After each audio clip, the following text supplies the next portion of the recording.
Welcome children. Now we had already started with lesson 6 of SS, and that is effects of British rule in India.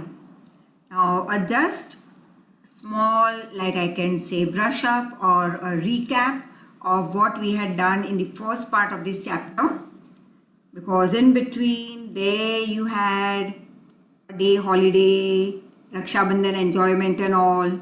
So थोड़ा कुछ याद भी होगा, थोड़ा नहीं याद होगा. So let's have a short recap.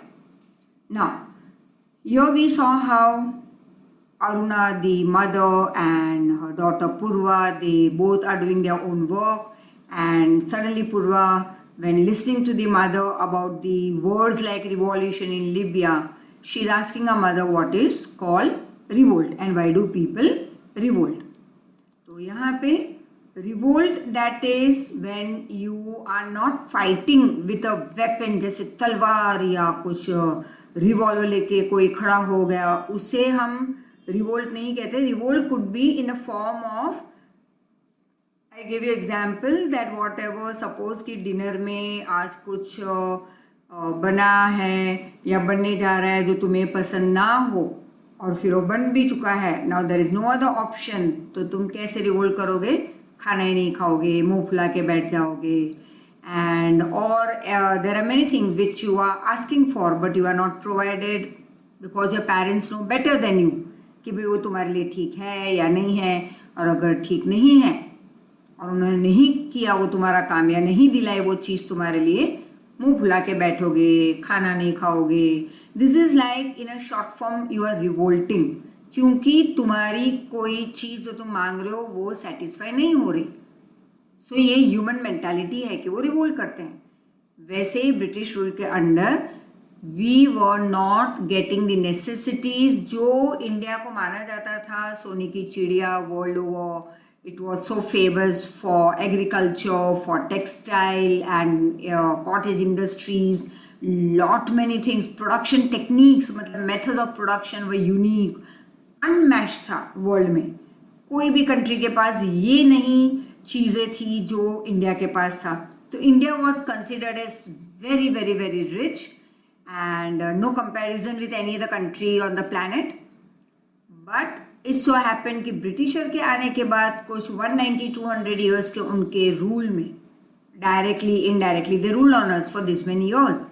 India was shattered, India was destroyed. और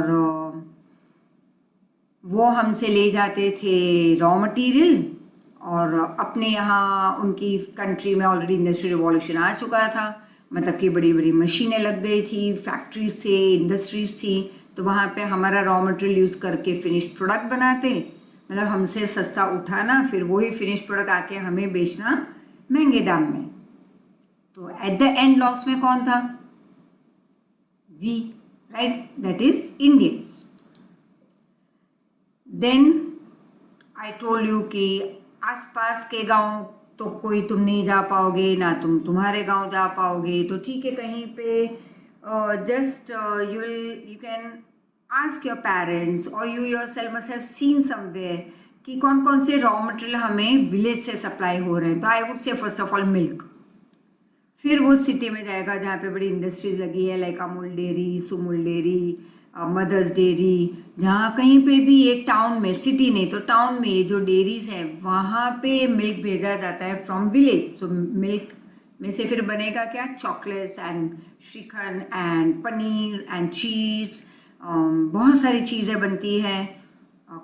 योगर्ट मतलब दही, एंड बटर मिल्क मतलब छाछ, लस्सी, बहुत सारी चीज़ें, घी. तो ये सारी चीज़ें हम ये नहीं कहेंगे कि ग्लास भर के दूध पी लिया या वाह टुडे आई हैड पनीर, फिर और एक ग्लास दूध पिया, oh today I had shrikhand, और I ate chocolates, I had ghee. You can't do it. तो तब जो गांव से हमें मिल रहा है रॉ मटेरियल वो है मिल्क, राइट. फिनिश्ड प्रोडक्ट इतना बड़ा लिस्ट में दे दिया, शायद मुंह में पानी भी आ गया होगा. इसमें से एक आध चीज़ तो तुम्हें पसंद होगी. There are very few people on the planet who don't like sweets. बाकी तो हर एक को कोई ना कोई फॉर्म की स्वीट्स पसंद ही है. बाकी हमें विलेज से मिल सकता है sugar cane, then we get lot many things, rice and wheat and cotton and oil and hundreds of things we get, right? Next we move on to peasants. मैंने कहा था fishermen भी कह सकते हो, farmers भी. Here we are talking about farmers, laborers. तो ये farmers की हालत और agriculture field की हालत बहुत ख़राब थी और इन्होंने तो लैंड रेवेन्यू बढ़ा दिया. बिहार, बंगाल, उड़ीसा से तो पूरी राइट ही ले ली ब्रिटिशर ने कि भाई अब से कौन कलेक्ट करेगा टैक्स? Britishers, right?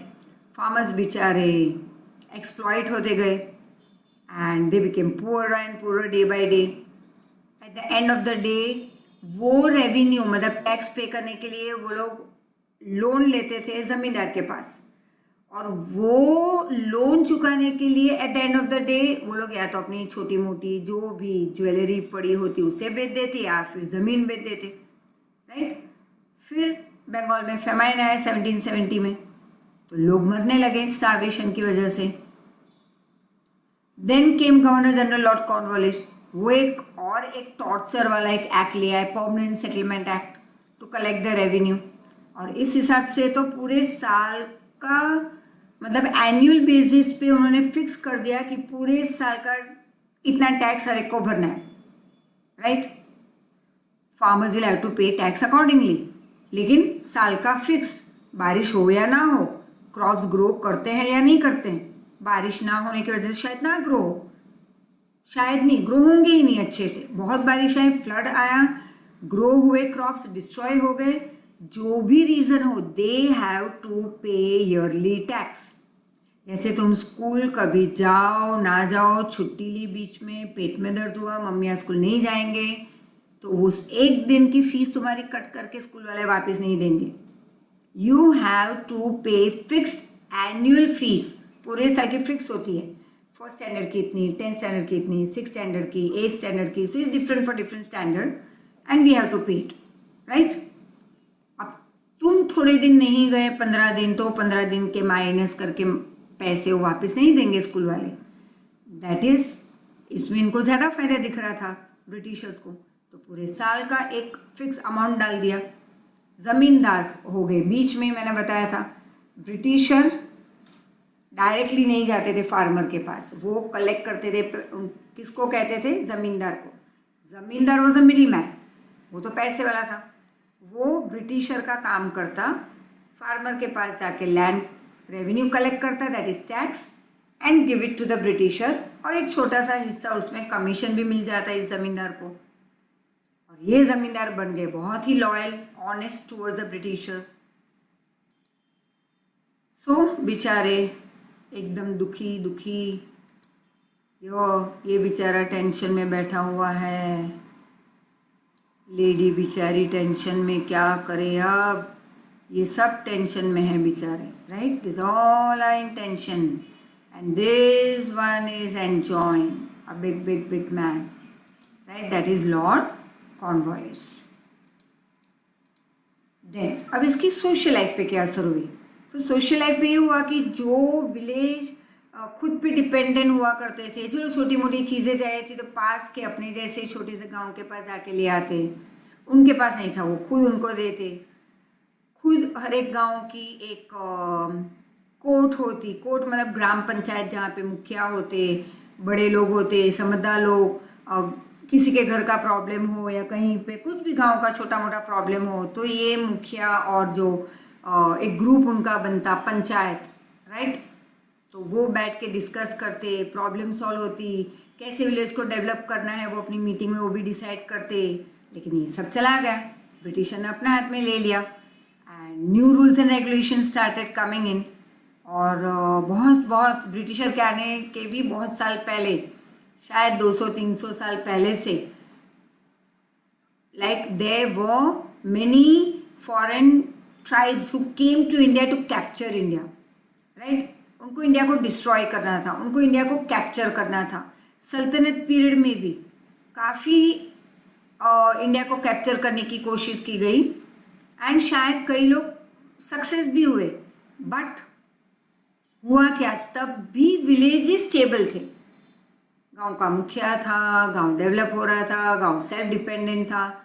लेकिन ब्रिटिशर के आने के बाद काफ़ी कुछ नहीं, बहुत बदलाव आ गया, वे everything was destroyed. Then there was social reform. उनकी हमारे सोसाइटी को सोसाइटी में चेंज लाने के लिए ये ब्रिटिशर कुछ पॉलिसी ले आए। जैसे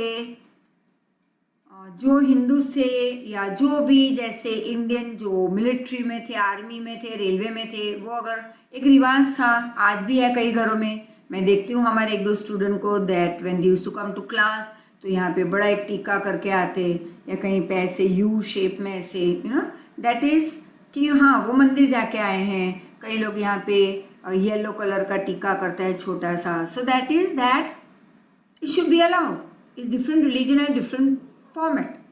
तो वैसे हमारे यहाँ लाइक अलग अलग धर्म के लोग जो मिलिट्री में थे, रेलवे में थे, वॉट एवर, तो वो जब टीका करके घर से निकलते सुबह सुबह, which is said to be very like it's in a form of a blessing, right. तो एक भगवान का सपोर्ट लेके टीका करके लोग घर से निकलते थे काम पे। आजकल हम क्या करें, बाय मम्मी, हाय मम्मी, आता हूँ मम्मी, जाती हूँ मम्मी, तो hi hello. And in those days it was like touching the feet of the parents. तो ठीक है, वो काफ़ी कम हो गया है, but at least I would say that चलो उस फॉर्म में हम रिस्पेक्ट ना दिखाएं। Also, there are many other forms of showing love and respect towards the elders and even to the younger. Like for example, it's not that I believe, this is my belief, I don't know about other people, but my belief is that it's not only that I should respect elders, right? It is that I respect the one who are younger to me. हाँ, कभी खिटर पिटर हो जाती है with my daughter or with my younger sister या with my elder brother, but that is okay, that is what shows love. तो वैसे कभी मेरे स्टूडेंट के साथ भी हो जाता है, that is because we love each other. But what is important is that जैसे हम कुत्ते को कहते ना, दिखा तो ओ हट हट, that should not be there. That creature also we have to चलो रिस्पेक्ट इन अ वे, उसे हट मत करो, मारो मत, बिना वजह किसी को हर्ट मत किया करो, एंड कोई वजह हो तो भी हर्ट मत करो, it's okay, just shift away from that place, but be see that we are proper in our act, we are good in our act. हर बार तो नहीं हो सकता है, कई बार हम में भी नेगेटिविटी आ जाती है, but then because that's human being. लेकिन कोशिश हम रोज करेंगे कि आज का दिन be very positive, be very kind to the people, be very helpful to the people and give respect to elders as well as the one who is younger to you, right? I don't want that you should respect me. Before that, what have I to do? I have to respect my students, right? कुछ चाहिए तो पहले दो, understood? If you want that somebody should like you, you have to like somebody. अगर तुम कहोगे कि mummy तो मेरा कुछ काम करती ही नहीं, तो पहले तुम करो मम्मी का काम, अपने आप हो जाएगा तुम्हारा काम। तुम्हें बोलना भी नहीं होगा मम्मी को कि मम्मी ये दे दो वो दे दो, वो अपने आप मिल जाएगा, because your act is positive. तो सामने से 100 times पॉजिटिविटी तुम्हें मिलेगी। Like this was an exercise that I used to do in class, that I used to tell my students, it's on and off every year, my different exercises कि related to positivity, कि क्या सोचना है, कैसे सोचना है।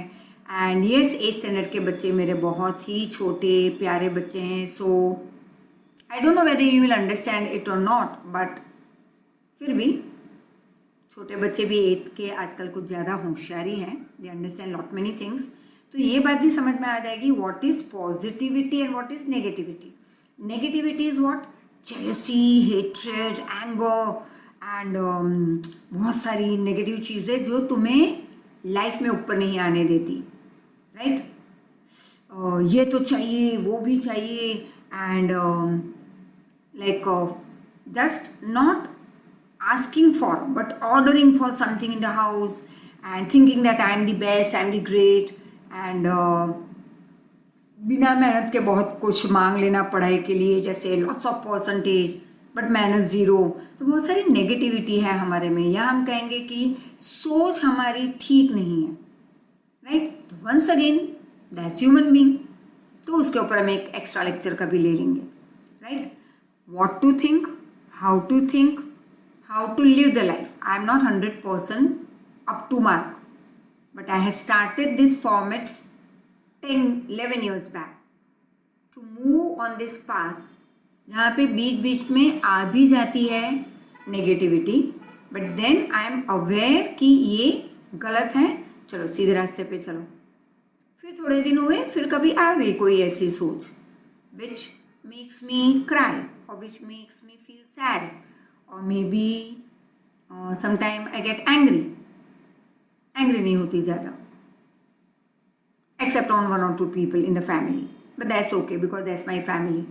तो हो जाता है कभी, but then I remember, yes, I have to be positive, I have to be kind, I have to be we should to progress, to live healthy life, happy life। उसके लिए सोच अच्छी होनी चाहिए तो पढ़ाई याद रहेगी, सोच अच्छी होगी तो प्रोग्रेस करेंगे, सोच अच्छी होगी तो लोग हमें पसंद करेंगे। But the moment your thoughts are wrong, my thoughts are wrong, तो people will not come close to us, क्योंकि हम एक सर्कल बना के रख देते हैं वे वी आर अलोन, तो लोग आ नहीं पाएंगे हमारी तरफ, right. So be kind, be honest, honesty is the first thing. Be very, very honest in each and every act of your life. From the morning you wake up till night when we go to sleep. In that whole day, be honest to yourself rather than being honest to the others. And be in discipline, on time, each and everything. Right? तो अब हमारे यहाँ जो मैंने कहा कि system है और टीका लगाने की एंड ऑल दैट, तो जैसे रक्षाबंधन पे house sisters they put a tika to the brother, younger brother या elder brother, and that is what I miss every year. Yes, last year I had been to Bombay, this year again it's over year, so couldn't tie, लेकिन ठीक है, it's video call करके वो सब बोल दिया rather than showing it that I am time, but whom should we tie? तो it's just wished good health and everything for everyone। तो ये टीका लगाने की जो सिस्टम है that is as old, ancient time से इंडिया का एक कल्चर है। ये हमारे बहुत सारे हमारे धर्म में भी बहुत सारी ऐसी चीज़ें हैं, लेकिन ब्रिटिशर ने निकाल दिया कि जब भी किसी ब्रिटिशर को देखो तो पहले तो सैल्यूट मारेंगे हर एक इंडियन, फिर टीका नहीं लगाना है, पगड़ी नहीं पहननी है। तो ये दिस वॉज लिटरली लाइक लोगों को लगा कि ये तो बहुत ही गलत है, एंड अगर ये नहीं किया तो ब्रिटिशर उनको पनिश कर देते। तो there was wide spread anger among the Indians against Britishers, they started hating Britishers.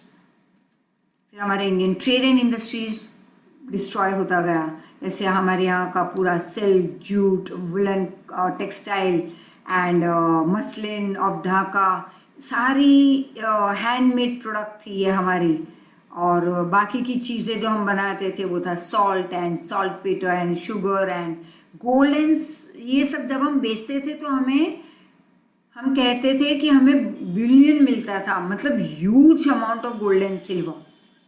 Scenario उल्टा हो गया ब्रिटिशर के आने के बाद, पूरा हो गया उल्टा। ये चक्कर ये चल रहा था, चक्कर ये चलने लगा, या ये चल रहा था अब ये चलने लगा। व्हेन द ब्रिटिशर्स केम, इतना डिस्ट्रॉय कर लिया उन्होंने इंडिया को कि सिर्फ एक स्टेट में से, बंगाल में से, वो 500 crore rupees they took from Bengal, right.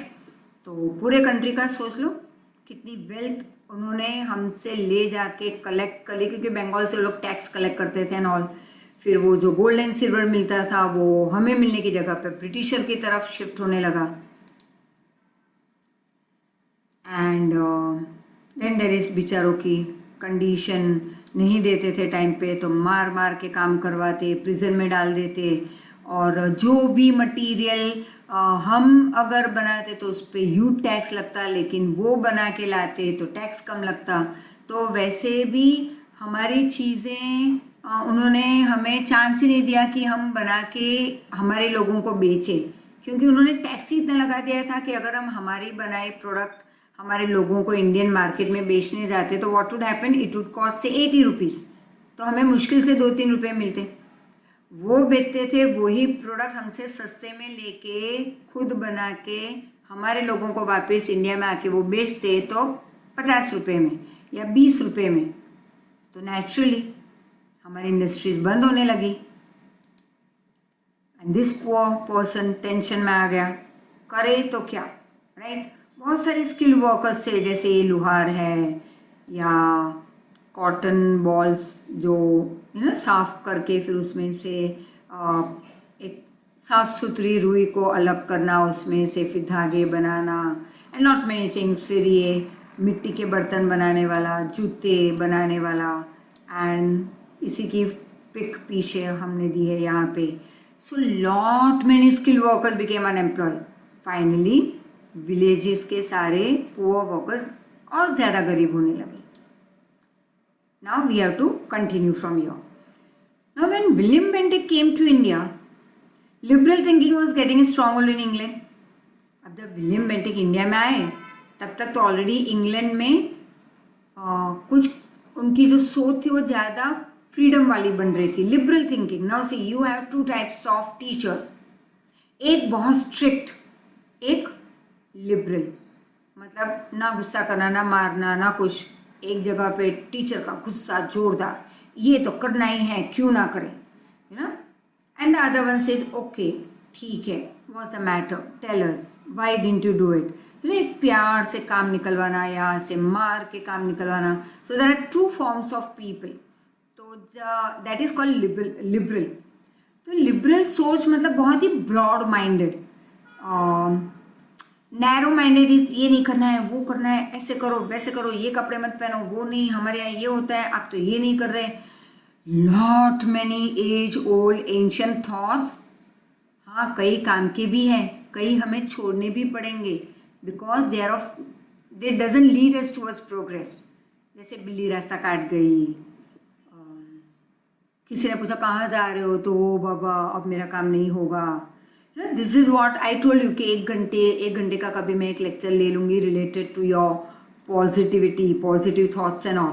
क्या सोचना चाहिए, कैसे क्या करना है लाइफ में, right, if you want to progress. तो ये जो ब्रॉड माइंडेडनेस है, हम क्यों आज भी थोड़े बहुत पीछे रह गए, because we are still into orthodoxy. पुरानी सोच जो छूट जानी चाहिए वो आज भी पकड़ के रखा हुआ है। वेरेस यू वुड से इंग्लैंड में या डेवलप कंट्रीज जो भी है आज, उनके यहाँ बहुत सालों से लिबरल थिंकिंग है, broad mindedness. They are more into education, they are more into manners, discipline, hard working, और प्लस हमारे जैसे कंट्री को आके लूटना, वो भी उनकी अक्ल ऐसे चली, because they were you know highly literate, intelligent. तो नई नई पॉलिसीज लेके आते थे हर बार। अब जब विलियम बेंटिक इंडिया है तब तक तो इंग्लैंड में मस्त एकदम स्ट्रांगली लोगों की थिंकिंग बहुत ही ब्रॉड माइंडेड हो गई थी, लिबरल थिंकिंग थी। This way of thinking slowly reached India. अब जब ये लोग इंडिया में रहने आए, ब्रिटिशर्स यहीं पे राज करने लगे, तो नेचुरली बहुत सारे ब्रिटिशर्स यहीं पे रहने लगे कि अब तो यही हमारा घर है। उनको पता ही नहीं था that after many years they will have to leave India, right? Freedom देनी पड़ेगी इंडिया को, will have to go back to our country. तो वो तो अपना घर मान के यहाँ पे जम के बैठ गए थे। तो नेचुरली अब वो सारे लोगों को जो आदत थी बुक्स रीड करना, ये वो सारी चीज़ें यहाँ पे ले आए। अब ट्रेन तो लाएंगे नहीं वहाँ से यहाँ, या रोड लेके नहीं आएंगे, तो वो बनवाया यहाँ पे, like first railway from Mumbai to Thane, then latest road construction, bridge construction, बहुत कुछ अच्छे काम भी किए, टेलीफोन, राइट, टेलीग्राफ। तो हाँ, उनके लिए किया था, लेकिन आज हमारे लिए बहुत काम का है वो। तो जब वो बुक्स लेके आए यहाँ पे, तो हमारे और कंपलसरी एजुकेशन लेके आए थे इंग्लिश में कि इंग्लिश में एजुकेट होना है इंडियंस को, ताकि वो हमें काम पे रख पाए सस्ते प्राइस में। तो लो इनकम पे उन्होंने हमें, ये भी एक पॉलिसी है कैसे और ज़्यादा पैसे कमाए जाए। खुद के लोगों को यहाँ पे बुला के काम पे रखेंगे ऑफिस में, तो ज़्यादा इनकम देनी पड़ेगी, ज़्यादा सैलरी। हमारे लोगों को कंपलसरी इंग्लिश में एजुकेट करवा के हमारे लोगों को काम पे रखना, क्योंकि इंग्लिश में सब लिखा जाता था, उनके official papers and books and all, तो हमारे लोगों को कम सैलरी। तो ये भी एक उनका पैसे कमाने का एक जरिया था।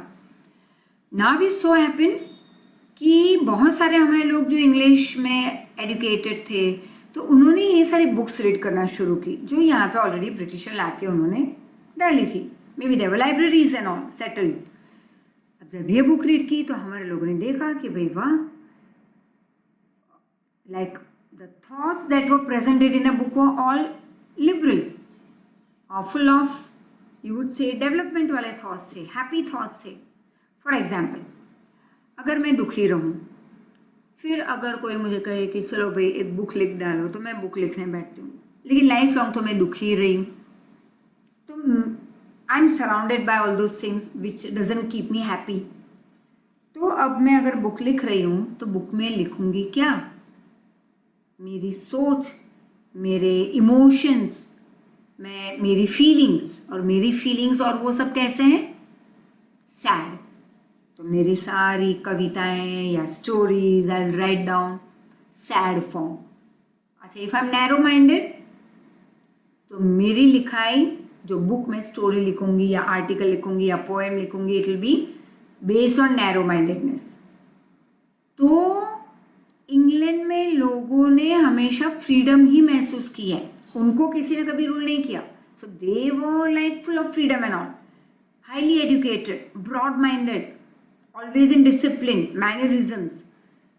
तो नेचुरली उनके लोग जो बड़े बड़े ऑथर्स थे, पोएट्स थे, उन्होंने जब अपनी बुक लिखते थे टू पब्लिश, तो जब वो बुक लिखते तो उनकी राइटिंग पूरी यही सोच वाली थी, अच्छी वाली, liberty, freedom, happiness, progress, discipline. वो बुक्स जब यहाँ आई और हमारे लोग रीड करने लगे, बोलते भाई वाह, ये तो बहुत अच्छा है, ये सोच तो कुछ बहुत ही अलग है उनकी। तो वो सोच यहाँ तक आ गई। So we also started moving on that path. Slowly slowly then it brought to our mind कि अगर वो एंजॉय कर रहे हैं, if they are enjoying freedom, why can't we enjoy freedom? Why are they ruling us? Then started the revolt from this thought. So the British rulers started, there were many reasons, but this is one of the reasons. The British rulers started taking interest in the lives of people of India. धीरे धीरे britisher ने Indians के life में interest लेना शुरू किया। Lord William Bentinck became quite popular in India by introducing few good reforms. Beneficial मतलब advantageous. तो विलियम बेंटिक काफ़ी फेमस हुए इंडिया में, इंडियन लोगों में, क्योंकि इंडियंस के लिए उन्होंने काफ़ी कुछ अच्छा भी किया था। During his time Indian started getting jobs in company administration. Indians को ब्रिटिशर की कंपनी में काम मिलने लगा। Indians allowed to use their mother tongue in like court of law, मतलब जज के सामने अगर कोई हमारा इंडियन खड़ा है कटघरे में, राइट, उससे कोई सवाल पूछा जाता है, बेचारे को समझ में नहीं आता, या अगर उसको बोलना है अपनी भाषा में नहीं बोल पाता क्योंकि उसको इंग्लिश में ही बोलना है, ऐसा एक रूल था। But that was not possible because many Indians didn't know English. तो ये भी विलियम बेंटिक ले आए कि भाई चलो कोर्ट में तुम अपनी मदर टंग यूज़ कर सकते हो। Raja Ram Mohan Roy and other such social reformers are continuously making effort to stop the ill practices और इविल प्रैक्टिस ऑफ सती। अब राजा राम मोहन रॉय और बाकी के काफ़ी ऐसे हमारे रिफॉर्मर्स हैं सोसाइटी के जो इविल कस्टम निकालना चाहते थे उस टाइम, लाइक सती सिस्टम नहीं होना चाहिए, child marriage should not be allowed, window री मैरिज शुड बी अलाउड, लेकिन उनकी कोई सुनता नहीं था। तो राजा राम मोहन रॉय बाकी के सोशल रिफॉर्मर्स ने विलियम बेंटिक को कहा कि आप यहाँ पे ब्रिटिशर रूल करते हो तो आप एक एक्ट या ऐसा लॉ पास करो तो लोग मानेंगे कि भाई practice of sati should be ban. तो विलियम बेंटिक ने लॉ पास किया 1829 to stop the practice of sati. During the time of William Bentinck, the English rulers tried to remove social evils as per the will of the social reformers. तो William Bentinck ने काफ़ी help की कि जो गलत चीज़ें थी, ईविल कस्टम्स थे। दूध पीती कि लड़कियां बॉर्न होती तो उसको दूध के ड्रम में उल्टा ऐसे डुबो के मार देते। There was a nice movie also on it, by chance if you get to see it. लज्जा करके एक movie, it was on women empowerment and related to पहले के ज़माने में क्या अत्याचार होते थे लेडीज़ पे, and how they fight against it and how they rise above those negative atmosphere and they prove themselves that yes, we also as a lady could do something, right? और famous personalities बनती है वो. So see that movie, very nice movie, and that is लज्जा, right? Hindi movie it is. तो William Bentinck के time पे काफ़ी ऐसे ईविल कस्टम्स उन्होंने सपोर्ट किया लोगों को कि भाई निकाल दो ये ईविल कस्टम, लॉ पास किए. Orthodox class witness this reform without suspicion. अब जो बहुत ऑर्थोडॉक्स थे उनको लगा कि ये ब्रिटिशर आके ये सब निकाल रहे हैं, सती सिस्टम निकाल दो, चाइल्ड मैरिज निकाल दो और विडो रीमैरिज ले आओ, तो ये तो बहुत गलत है, इससे तो हमारा धर्म भ्रष्ट हो रहा है. तो लोग डाउट करने लगे ब्रिटिशर में. The company passed a resolution to spend 1 lakh rupee every year on education, but it was not passed. Not implemented. अब कंपनी ने एक और भी ये नॉट लॉ लेकिन एक रिजोल्यूशन पास किया. उन्होंने प्रॉमिस दी कि हर साल में 1 लाख रुपए इंडियंस पे खर्च करेंगे फॉर देयर एजुकेशन. चलो आज इसकी कीमत नहीं है, बहुत साल पहले तो थी, right? About more than I would say 100 years back. तो लेकिन कभी उन्होंने वो पैसे खर्च ही नहीं किए. Finally, the education committee was formed during the time of Bentinck in the 1834. Lord Macaulay thought of introducing English education in India. फिर आए Lord Macaulay after William Bentinck और उनकी सोच ले आए इंग्लिश एजुकेशन हमारी कंट्री में. And however education method that were advocated by Macaulay could not benefit the youth. लेकिन एजुकेशन पैटर्न यूथ को कुछ फ़ायदा लेके नहीं आई थी यंगस्टर्स के लिए. Indian lost the advantage of acquiring ancient knowledge and skill developed by their ancestors. और फिर कई लोगों को जो हमारी पुरानी जो स्किल थी, एंसेस्टर मतलब कि ग्रेट ग्रैंडफादर्स के टाइम का जो स्किल चलता आ रहा था फैमिली में, वो धीरे धीरे वैनिश होने लगा, गायब होने लगा. Method of British education was opposed by a number of intellectuals and Mahatma Gandhi called it as to give millions a knowledge of English means to enslave them. Gandhi, बहुत लोगों ने इसका रिवोल्ट भी किया इंग्लिश एजुकेशन का. And Mahatma Gandhi ने तो यहाँ तक किया था कि अगर मिलियंस को इंग्लिश का नॉलेज दो, इसका मतलब कि उन मिलियंस को आप नौकर बना रहे हो आपका. That by receiving English education we have enslaved the nation. मतलब अगर, तो फिर उन्होंने इंडियंस को कहा कि अगर हम इंग्लिश एजुकेशन ले रहे हैं मतलब कि हम हमारी कंट्री को बंदी बना रहे हैं, नौकर बना रहे हैं of the Britishers. Later, 3 universities were established in 1857. Britisher could get educated workforce due to the introduction of English education. I told you just now कि जैसे ही Indians English education लेने लगे तो ब्रिटिशर को workforce मिलने लगा, educated, English educated. English में पढ़ाई लिखाई करके जो यूनिवर्सिटी से बाहर आए बच्चे, तो उनको कम सैलरी दे के उनको इंग्लिश एडमिनिस्ट्रेशन में काम मिला, ब्रिटिश एडमिनिस्ट्रेशन में काम दे दिया. Alongside it also develop nationalistic thinking among educated Indian. पढ़े लिखे लोग बहुत सारी अलग अलग बुक्स भी रीड करने लगे, उनकी सोच बदलने लगी, उनकी समझ बदलने लगी, तो एक देश प्रेम और ज़्यादा स्ट्रांग होने लगा. And why did Macaulay start this English education in a country? Many machine were invented to provide facility to the industries. बहुत सारी मशीनें बनी थी इंडस्ट्रीज़ को फैसिलिटेट करने. ट्रांसपोर्ट, कम्युनिकेशन, यहाँ पे बड़ी बड़ी मशीन आ गई. Considering the convenience in running administration and strategic importance for the military, Britishers introduce railways in India. अब और वो ले आए रेलवे कि जो पूरे इंडिया में फैले हुए थे ब्रिटिशर्स, उनकी मिलिट्री भी, अगर कहीं पे कुछ गड़बड़ी हो गई, से फॉर एग्जांपल बंगाल और साउथ में अभी शांति बनी है, तो साउथ इंडिया से मिलिट्री फोर्स अगर बंगाल तक मंगवा लेना है तो it was very slow process, right? उनको मिलिट्री की ज़रूरत है, बहुत थोड़ी स्पीड में उनको बुलानी है military from south to north और east to west of India.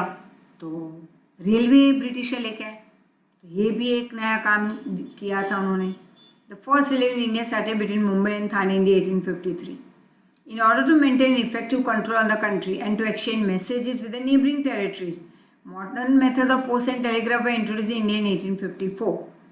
अब ब्रिटिशर को खुद का कंट्रोल पूरे इंडिया में जमा के रखना था, स्ट्रॉन्ग होल्ड रखना था, मैसेजेस दूसरी कंट्रीज़ के साथ एक्सचेंज करने थे, या इंडिया में ही नॉर्थ टू साउथ अपने लोगों के साथ अगर बातें करनी थी या मैसेजेस एक्सचेंज करने थे तो पोस्ट एंड टेलीग्राफ ले आए वो, right. Printing press, circulation newspapers grew alongside, साथ साथ प्रिंटिंग प्रेस बढ़ने लगे, न्यूज़पेपर्स बढ़ने लगे, उसके सर्कुलेशन बढ़ने लगे ऑल ओवर द कंट्री.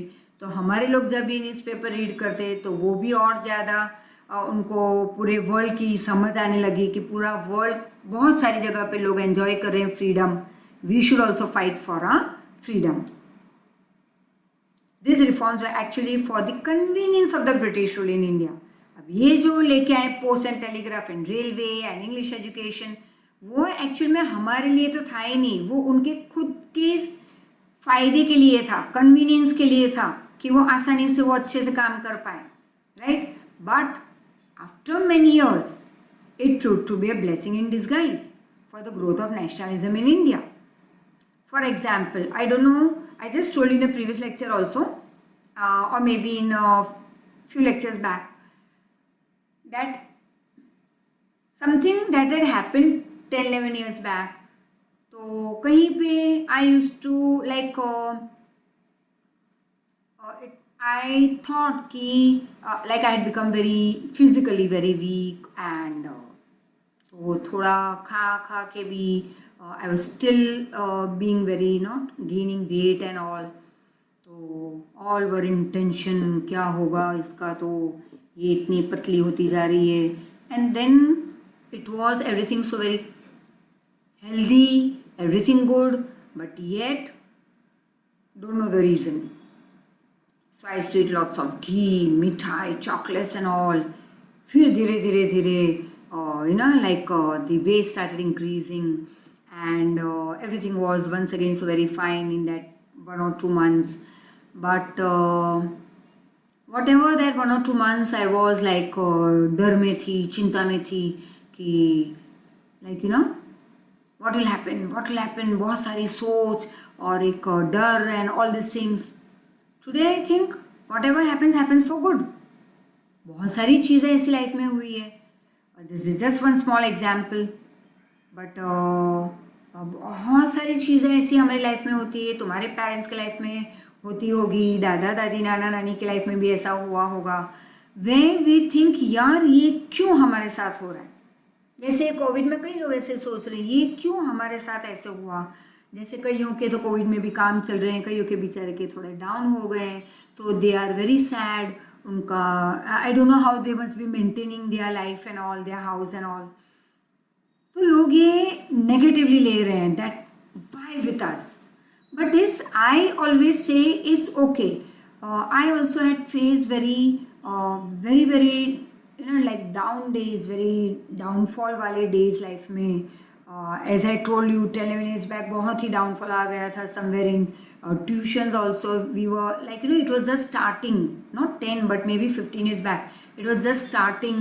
और लग रहा था यार कैसे होगा, ट्यूशन कब ठीक से चलेंगे. but we were just new over here, tuition अभी just नए like start हुए थे.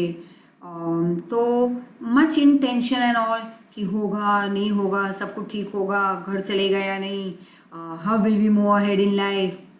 और उसमें कुछ अगर कुछ छोटा मोटा हो जाता तो we would always think that my God ये क्यों हमारे साथ ही हो रहा है. And when we look back, actually look back मतलब ऐसे देखना नहीं है, सब पास्ट को याद करते हैं. तो इसे what ever happen I believe always happens for good, is a blessing in disguise, right. तो तब ब्रिटिशर ने जो भी किया हमें लग रहा था इट इज़ ये हमारा कल्चर डिस्ट्रॉय कर रहे हैं, या हमें इंग्लिश में पढ़ा के हमारा सब धर्म भ्रष्ट कर रहे हैं, रेलवे ले आए, ये ले आए, वो ले आए, सब कुछ हमारा ख़राब हो रहा है, इंडियन कल्चर. नो, तब वो अपने फ़ायदे के लिए ले आए थे, लेकिन आज तो हमारा ही ग्रोथ हो रहा है उसकी वजह से. That is called blessing in disguise. The class that acquired English education spearheaded the social reform and nationalism in India, since they were more familiar with the contemporary development in the world around. Very important. Contemporary. अब कई बच्चों को मैं पूछती हूँ what is contemporary dance? Ma'am सीखा तो है लेकिन पता नहीं. या western dance. Is wrong. Contemporary doesn't mean western. Contemporary मतलब दैट टाइम. कंटेम्प्ररी का मतलब है दैट टाइम. मतलब अब हमें यहाँ पे हम ये पूरे चैप्टर में इस एरिया में हम कहाँ की बात कर रहे हैं? हम बात कर रहे हैं when Britishers brought English education, social reforms, railway, post telegraph. तो हम उस जमाने की अभी बात कर रहे हैं. मतलब कि कंटेम्प्ररी, उस जमाने, उस टाइम में जो डेवलपमेंट हो रहे थे वर्ल्ड में, वो देख के जो इंग्लिश में एजुकेटेड हुए हमारे इंडियंस, वो लीडर बन गए. उन्होंने लीडरशिप ले ली that we should bring all these things in our country. एक नेशनलिस्टिक फीलिंग जागने लगी, बढ़ने लगी. और पोस्ट टेलीग्राफ रेलवे हमने भी यूज़ किए, तो वो हमारे लोगों को और नज़दीक लाने लगे. और लोग एक दूसरे की सोच को they were exchanging their thoughts, they were exchanging their emotions, they were exchanging their expressions. कोई नॉर्थ में रह रहा है, साउथ वाले को ट्रेन में मिला, they are talking. Overnight journey होगी नेचुरली, 2-3 दिन की जर्नी, लंबी जर्नी. एंड दे आर कहेंगे हमारे यहाँ ब्रिटिशर ने ये किया, तो कहेंगे अरे हमारे यहाँ भी वही हुआ है. This is how there was more of togetherness. और फिर सोच की लेन देन होने लगी. And this is how we moved ahead. We formed a big strong group to fight against the Britishers. Make a list of the leaders who helped in arousing nationalism after acquiring English education. Right? इसका एक list बना देना. You will come to know. Search कर लेना, you will get it. छोटा सा homework. Right? And apart from that homework तो हमेशा का यही रहेगा, लर्न लर्न लर्न. जैसे कोई चैप्टर कंप्लीट करूँ, remember my homework always, I not be putting up over there. कई होमवर्क ऐसे भी होंगे जो तुम्हें खुद को भी करने होंगे समझ के, कि जैसे कोई चैप्टर मैंने कंप्लीट किया, उसकी टेक्सचुअल एक्सरसाइज पहले लर्न करके लिख के रख दो. फिर नोट्स में से उसके MCQs, 1 line, that is all objectives and extra question answer. But first come first textual exercise learn करनी पड़ेगी, लिखनी होगी. ऑब्जेक्टिव्स हमेशा लर्न करो, लिखो मत. एंड कुछ पुराने चैप्टर्स रह गए हैं तो वो भी कर लो. Right? At present your lots of time. Once again, not once again, I keep on repeating, बहुत टाइम मिल रहा है, डोंट वेस्ट. और अगर वेस्ट भी करते हो तब भी बहुत टाइम है, तो वेस्ट पे वेस्ट नहीं करेंगे. थोड़ा वेस्ट कर लिया, अब तो समझ में आ गया कि what is called wasting. From tomorrow, from today itself I would say. Rakshabandhan भी हो गई, एंजॉय भी कर लिया, मिठाइयाँ भी खा ली, बहुत कुछ जलसे मारे रक्षाबंधन पे. So now back to work. Right? So thank you so much. Take care, enjoy and don't keep on enjoying post Rakshabandhan. ठीक है? अभी पढ़ाई शुरू कर दो, थोड़ी बहुत एंजॉय भी कर लो with your parents and siblings and friends and all. ठीक है? Bye. Thank you so much.